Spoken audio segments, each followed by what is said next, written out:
ವೀಕ್ಷಕರೇ, ಈ ವಾರದ ಕ್ಯಾಪ್ಟನ್ಸಿ ಟಾಸ್ಕ್‌ಗೆ ಗಿಲ್ಲಿ ಮತ್ತು ಅಶ್ವಿನಿ ಗೌಡ ಅವರು ಆಲ್ರೆಡಿ ಆಯ್ಕೆಯಾಗಿದ್ದಾರೆ.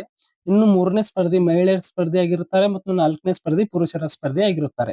ಮಹಿಳಾ ಸ್ಪರ್ಧೆಯಲ್ಲಿ ಆಲ್ರೆಡಿ ಮಹಿಳೆಯರಿಗೆ ಒಂದು ಗೇಮ್ ಕೊಟ್ಟಿದ್ದಾರೆ. ಆ ಗೇಮ್‌ನಲ್ಲಿ ರಾಶಿಕಾ ಮತ್ತು ಸ್ಪಂದನ ಅವರು ಗೆದ್ದಿದ್ದಾರೆ. ಈಗ ರಾಶಿಕಾ ಮತ್ತು ಸ್ಪಂದನ ಅವರಿಗೆ 2ನೇ ಗೇಮ್ ಕೊಟ್ಟಿದ್ದಾರೆ. ಈ ಗೇಮ್‌ನಲ್ಲಿ ಗೆದ್ದವರು ಕ್ಯಾಪ್ಟನ್ಸಿ ಟಾಸ್ಕ್ ಆಡಲು ಆಯ್ಕೆಯಾಗುತ್ತಾರೆ.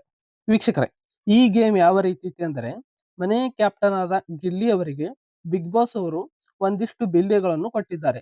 ಆ ಬಿಲ್ಲೆಗಳನ್ನು ರಾಶಿಕಾ ಮತ್ತು ಸ್ಪಂದನ ಇಬ್ಬರಿಗೂ ಗಿಲ್ಲಿ ಅವರು ಹಂಚಬೇಕು. ಈ ಬಿಲ್ಲೆಗಳನ್ನು ತೆಗೆದುಕೊಂಡು ರಾಶಿಕಾ ಮತ್ತು ಸ್ಪಂದನ ಇಬ್ಬರು ಮನೆಯ ಯಾವ ಮೂಲೆಯಲ್ಲಾದರೂ ಕುಳಿತು ಬಿಲ್ಲೆಗಳನ್ನು ಜೋಡಿಸಿ ಅವುಗಳನ್ನು ಬೀಳಿಸಬೇಕು.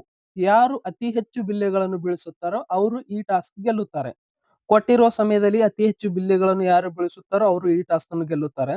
ಮೊದಲು ರಾಶಿಕಾ ಅವರು ಕಿಚನ್ ಏರಿಯಾದಲ್ಲಿ ಕುಳಿತು ತಮ್ಮ ಬಿಲ್ಲೆಗಳನ್ನು ಮೊದಲು ಬೀಳಿಸುತ್ತಾರೆ. ನಂತರ ರಾಶಿಕಾ ಅವರು ಬಂದು ಸ್ಪಂದನ ಅವರಿಗೆ ಹಿಡಿದುಕೊಂಡು ಕುಳಿತುಕೊಳ್ಳುತ್ತಾರೆ. ಸ್ಪರ್ಧಿಗಳ ಬಿಲ್ಲೆಗಳನ್ನು ಎದುರಾಳಿ ಸ್ಪರ್ಧಿಯು ಕೈಗಳಿಂದ ಮುಟ್ಟುವಂತಿಲ್ಲ. ಅವರು ಯಾವುದಾದ್ರೂ ವಸ್ತುಗಳನ್ನು ತೆಗೆದುಕೊಂಡು ಅದನ್ನು ಡಿಸ್ಟರ್ಬ್ ಮಾಡಬಹುದು. ಎದುರಾಳಿ ಸ್ಪರ್ಧಿಯು ಯಾವುದಾದ್ರೂ ವಸ್ತುಗಳಿಂದ ಆ ಬಿಲ್ಲೆಗಳನ್ನು ಬೀಳಿಸಬಹುದು, ಆದರೆ ಕೈಯಿಂದ ಬೀಳಿಸುವಂತಿಲ್ಲ. ಹೀಗಿರುತ್ತದೆ ಟಾಸ್ಕ್. ವೀಕ್ಷಕರೇ, ಈ ಟಾಸ್ಕಿನಲ್ಲಿ ಮೊದಲು ರಾಶಿಕಾ ಅವರು ತಮ್ಮ ಬಿಲ್ಲೆಗಳನ್ನು ಬೀಳಿಸಿ ನಂತರ ಸ್ಪಂದನ ಅವರನ್ನು ಬಂದು ಹಿಡಿದುಕೊಂಡು ಕುಳಿತುಕೊಳ್ಳುತ್ತಾರೆ.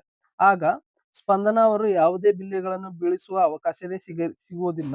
ಹಾಗಾಗಿ ಈ ವಾರದ 2ನೇ ಟಾಸ್ಕ್ ಅನ್ನು ಗೆದ್ದವರು ರಾಶಿಕಾ ಶೆಟ್ಟಿ ಅವರು.